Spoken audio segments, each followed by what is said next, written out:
thing I was just curious, as people are hearing this message, they may be wondering, well, what do you expect, let's say, from a seller if you have a home and you need to do the short sale process? What should we expect as far as the time frame, as far as what they'll need to do in order to be successful with the short sale?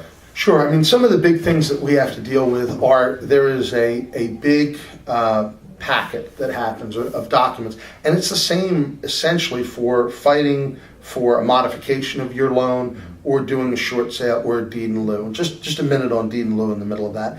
People think that they can skip directly to a deed in lieu. That's not something that I've ever heard of a lender doing. Explain a deed in lieu, Jim. Sure, a deed in lieu is what sometimes we talk about as cash for keys, that the bank will call you and say, hey, we're just going to go ahead and take your house back and you just give it to us and we'll forgive deficiency judgment.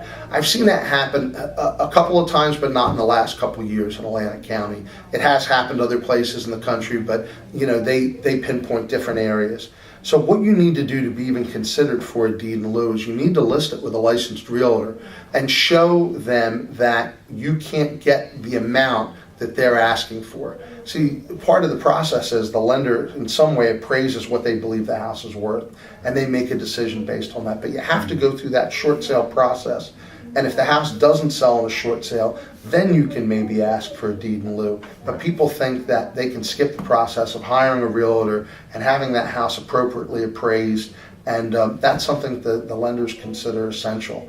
So, when it comes to starting in the short sale process, there's some documentation. We're going to need 2 years of tax returns, your last 2 months of bank statements, last 2 months of pay stubs. If you're, a person that's self-employed, last 2 years of profit and loss statements, and we're going to take those and some other documents, a hardship letter. We're going to submit them to the lender with an offer, a fair market offer that you guys have brought to the market, and we negotiate that. Once we have all the documents that we need, it's usually 60 to 90 days right now. Now, every lender's different, and it depends on the volume of how many houses are flooding into their pipeline. But we can generally get an answer in 60 to 90 days. The federal government tells them they need to have us an answer in 30 days. But what the federal government tells us and the reality of the market are quite different things. Right, exactly.